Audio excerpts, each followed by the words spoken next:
बिस्मिल्लाहिर्रहमानिर्रहीम। अस्सलाम वालेकुम दोस्तों अब यूं लग रहा है कि जंग शुरू होने में जो आखिरी रुकावट थी वो भी ख़त्म हो गई है, क्योंकि अमेरिका ने ईरान को जवाब दे दिया है और ये जवाब 5 नुकात पर मुश्तमिल है।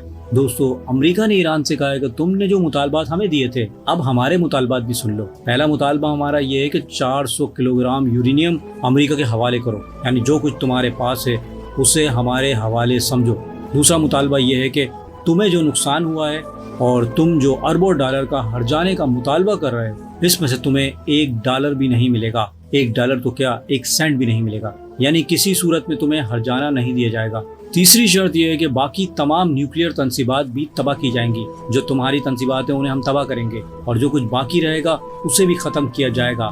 सिर्फ एक जो है न्यूक्लियर तंसीबात बाकी रहेगी, वो भी सिर्फ अमेरिका की मर्जी से।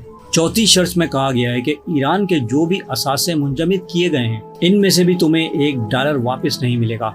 और पांचवी शर्त यह है कि कोई जंगबंदी नहीं होगी, ना खित्ते में, ना लबनान में, ना हिजबुल्लाह के मामले में, ना कोई और नरमी होगी। दोस्तों, ये समझ लीजिए कि जंग होने जा रही है और अब ये मामला दोस्तों संभलने वाले नहीं, क्योंकि जो हालात और वाक़यात नज़र आ रहे हैं वो खून रेज जंग की तरफ बढ़ रहे हैं। दोस्तों देखिए, कुछ दिनों पहले मोदी का लोग मजाक उड़ा रहे थे, लेकिन उसकी बात कुछ हद तक दुरुस्त लगती है। उसने कहा था जो तबाही में देख रहा हूँ उसके संभलने में दहाइयाँ लग जाएंगी। और दोस्तों ये बात अब समझ आ रही है। क्यों? क्योंकि इसराइल उसके साथ है और इसराइल उसे एक एक बात बताता है कि आगे क्या होने वाला है, हम क्या प्लानिंग करने वाले हैं। इसलिए उसने अपनी कौम को पहले ही आगाह कर दिया है कि सोना ना खरीदो, एक्स्ट्रा खर्चा ना करो, ट्रैवलिंग ना करो, वगैरह वगैरह। तो अब जंग वाकई दोस्तों बहुत खतरनाक शक्ल इख्तियार करती जा रही है। जो सूरत हाल बन रही है इसमें साफ नजर आ रहा है कि अमेरिका इस पूरे खेल को अब अगले दर्जे नेक्स्ट लेवल पर बढ़ाने वाला है। यानी दोस्तों ये लड़ाई अब रुकने वाली नहीं। देखिए दोस्तों, ईरान के मुतालबात भी खत्म हो गए, अमेरिका के मुतालबात भी अब खत्म हो गए। दोनों ने अपने अपने मुतालबात रख दिए हैं। अब सवाल ये है कि करना क्या है, आखिर होने क्या वाला है। दोस्तों साफ तौर पर ये बड़ी जंग की तरफ हालात जा रहे हैं, क्योंकि जो 5 शराइत अमेरिका ने पेश की हैं, क्या आपको लगता है कि ईरान उन्हें मानेगा? ईरान अपना यूरेनियम उठा के यूं ही दे देगा? क्या ईरान उन शराइत को मान लेगा कि उनके अपने पैसे जो रुके हुए हैं, जो $100 अरब से भी ज़ायद के असासे हैं जो अमेरिका ने मुंजमद कर दिए हैं, क्या ईरान उस पर मानेगा? क्या ईरान का जो आपने अरबों डॉलर का इंफ्रास्ट्रक्चर तबाह कर दिया, ईरान जो उसकी कंपनसेशन मांग रहा है, जो उसने उसकी शर्त रखी है, क्या ईरान इससे पीछे हटेगा? मुझे नहीं लगता दोस्तों कि ईरान अपने मुतालबात पर जो है पीछे हट जाए। अब इसका क्या मतलब है दोस्तों? ईरान कह रहा है कि इसका मतलब ये है कि आप हम पर हमला करने वाले हो। तो मैं आपको बता दूं कि ईरानी फ़ौज के तर्जुमान ने भी ये साफ कह दिया है कि इस बार जो अगर आपने हम पर हमला किया तो हम हदें पार कर देंगे। अब कोई हद, कोई लिमिट नहीं रहेगी। उन्होंने अमेरिका से कहा कि कान खोल कर सुन ले कि इस बार किसी हद के हम पाबंद नहीं रहेंगे। ईरान की फ़ौज के तर्जुमान ने कहा है कि इस बार कोई रोक टोक नहीं होगी। पहले हम बहुत एहतियात कर रहे थे और जो हमारे टारगेट थे वो बहुत सेलेक्टिव थे, लेकिन अब ऐसी कोई सूरत हाल का तस्वुर भी नहीं किया जा सकता। अब अगर हम पर जंग मुसल्लत की गई तो इसका जवाब जो होगा बहुत ख़तरनाक होगा, जो दुनिया देखेगी। आप दोस्तों खुद अंदाज़ा कर लीजिए कि अमेरिका किस किस्म की धमकियां दे रहा है और ईरान उस पर क्या जवाब दे रहा है। लेकिन दोस्तों सबसे बड़ा चैलेंज ये है कि दुनिया एक बड़ी तबाही की तरफ बढ़ रही है और बढ़ सकती है।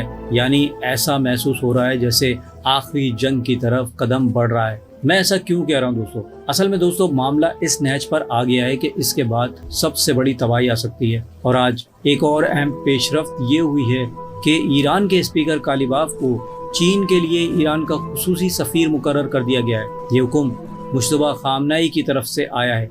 यानी अब ईरान के बड़े मामलात और चीन के साथ बराह रास्त जो मामलात हैं वो कालिबाफ देखेंगे। इससे पहले ये सारे मामलात जो चीन के साथ होते थे वो अली लारिजानी साहब देखते थे। अब उनकी जगह कालिबाफ ने ले ली है और ये सारी अहम जिम्मेदारियां उनको दे दी गई हैं। दोस्तों ये वो शख्स हैं जो ना इसराइल को पसंद है और ना ही अमेरिका को।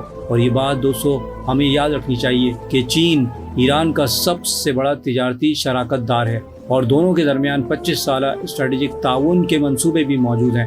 अब इस मनसब पर एक ऐसा शख्स आ रहा है जो इस पूरे मामलात में बहुत अहम है। यानी दोस्तों अब आप खुद समझ लीजिए कि जो जंग होने जा रही है वो एक बहुत बड़ी तबाही की तरफ बढ़ रही है। यानी अमेरिका ने जो आज बात की है इसका मतलब ये है कि تم جتنے بھی مطالبات کر لو، جتنی بھی اپنی کنڈیشنیں ڈال دو، ہم تمہیں اس کا 25% بھی نہیں دیں گے، تمہاری ایک شرط بھی ہم نہیں مانیں گے، معاہدہ ہوگا تو ہماری ہی شرطوں پر ہوگا۔ دوستو یہ امریکہ کی دادا گیری نہیں ہے تو اور کیا ہے؟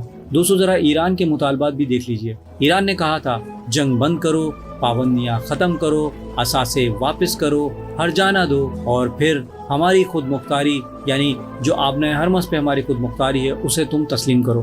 مگر امریکہ نے صاف کہہ دیا ہم یہ سب کچھ تسلیم نہیں کریں گے۔ تو پھر دوستو یہ سوال پیدا ہوتا ہے کہ جو مذاکرات کی بات، جو ڈیل کی بات ہوئی ہے کن نکات پہ ہوگی؟ اسی لیے دوستو اب ایران جو ہے وہ کھل کر سامنے آ گیا ہے اور اس نے اپنی فوجی تیاریاں شروع کر دی ہیں۔ ایران کو جو ہے یہ پہلے ہی معلوم تھا کہ یہ جو مذاکرات اور یہ سب ایک جو ہے ڈھونگ ہے، امریکہ پہ وہ بھروسہ نہیں کر رہے تھے، اور آپ دیکھ لیجئے کہ اس نے کہا تھا کہ ہمیں امریکہ پہ بھروسہ نہیں ہے۔ اور دوستو یہ جو معاملات سارے چل رہے ہیں در حقیقت اس کے پیچھے اسرائیل ہے۔ یہ جنگ اب کسی بھی وقت شروع ہو سکتی ہے، کیونکہ دیکھیے دوستو مذاکرات اس وقت رکے ہوئے ہیں اور معاملات طے ہو نہیں رہے، اور امریکہ ایران کے مطالبات نہیں مان رہا۔ دوستو مذاکرات میں اگر ایک فریق مسلسل معاملے کو کھینچ رہا ہو اور دوسرا فریق نرمی دکھا رہا ہو تو اس کا مطلب یہ ہوتا ہے کہ پہلا فریق دوسرے کو کمزور کر رہا ہے تاکہ وہ اپنی مرضی کی شرائط منوا سکے۔ لیکن دوستو میں آپ کو بتا دوں کہ ایران پہلے ہی امریکہ کی تمام چالیں سمجھ چکا ہے، اور میں آپ کو بتا دوں کہ جب 28 فروری کو آیت اللہ علی خامنہ ای صاحب کے اوپر حملہ ہوا اور انہیں شہید کیا گیا تو دوستو اس وقت بھی امریکہ مذاکرات کر رہا تھا۔ تو پھر ایران جو ہے وہ کیسے امریکہ پہ بھروسہ کر سکتا ہے؟ میں آپ کو بتا دوں کہ وہ ردی بھر بھی امریکہ پہ بھروسہ نہیں کرتا۔ اب دوستو ایران یہ کہہ رہا ہے کہ ہم تو لمبی جنگ کے لیے تیار بیٹھے ہیں، ہمیں کوئی مسئلہ نہیں، نہ گیس کا مسئلہ ہے، نہ تیل کا مسئلہ ہے، نہ کسی اور چیز کا۔ اور دوستو وہ آرام سے بیٹھے ہیں اور انہیں کسی قسم کی کوئی پریشانی نہیں، کوئی جلدی نہیں، اور جیسا کہ میں نے آپ کو بتایا کہ وہ امریکہ کی تمام چالیں سمجھ چکے ہیں، اس لیے وہ آرام سے بیٹھے ہیں۔ حالانکہ میں آپ کو بتا دوں کہ لوگ جو ہیں اس وقت سوال کر رہے ہیں کہ ایران مذاکرات کیوں نہیں کر رہا۔ بھائی یہ وجہ ہے دوستو، اصل مسئلہ یہ ہے کہ امریکہ شرائط مان ہی نہیں رہا۔ حالانکہ جب مذاکرات ہوتے ہیں کہ بھائی کچھ لو اور کچھ دو کی بات ہوتی ہے، لیکن امریکہ کی جو شرائطیں ہیں وہ ایک قدم آگے بڑھائے نا، امریکہ تو بڑھ ہی نہیں رہا، اسی لیے ایران بھی ان کی بات جو ہے وہ نہیں سن رہا، اور امریکہ کے لیے یہ بہت بڑا چیلنج بن چکا ہے۔ اور دوستو یاد رکھیے گا یہ جو 5 نکات ہیں، یہ جو تمام نکات ہیں، ان کا اصل مقصد کیا ہے؟ ان کا اصل مقصد یہ ہے کہ اس کا فائدہ امریکہ کو نہیں، اس کا فائدہ اسرائیل کو پہنچانے کے لیے تمام نکات رکھے گئے ہیں، اور یہ ایسے نکات ہیں جو کوئی بھی نہیں مانے گا۔ اور دوستو یہ بات ذہن میں رکھیں، آج ایران بھی یہ کہہ رہا ہے کہ ٹرمپ کا چین کا دورہ مکمل ہو چکا ہے اور سب کو معلوم ہے کہ یہ دورہ ناکام ہوا ہے۔ انہوں نے کہا ہے کہ دنیا کے نئے دور کی طرف ہم جا رہے ہیں، وہ زمانہ گزر گیا جب امریکہ آتا تھا اور دنیا کے مستقبل طے کرتا تھا، اب وہ کھیل ختم ہو چکا ہے۔ ٹرمپ چاہے کچھ بھی کہتا رہے، لیکن دوستو حقیقت میں معاملہ بڑی تباہی کی طرف جا رہا ہے اور یہ رکنے والا نہیں۔ اب سوال یہ ہے کہ امریکہ کے پاس کیا آپشن بچا ہے، کیونکہ ایران نے بھی مذاکرات سے تقریباً انکار ہی کر دیا ہے اور امریکہ نے بھی اپنی ضد چھوڑنے سے منع کر دیا ہے۔ اپنی قیمتی رائے سے پلیز مجھے آگاہ کیجیے گا۔ اگر میری ویڈیو آپ کو پسند آئی ہے تو اسے لائک اور شیئر کرنا نہ بھولیے گا، اور مزید ایسی ویڈیوز کے لیے میرے اس چینل کو سبسکرائب کر لیجیے۔ اب میں ملوں گا آپ کو ایک ایسی انفارمیٹیو ویڈیو کے ساتھ، تب تک کے لیے اللہ حافظ۔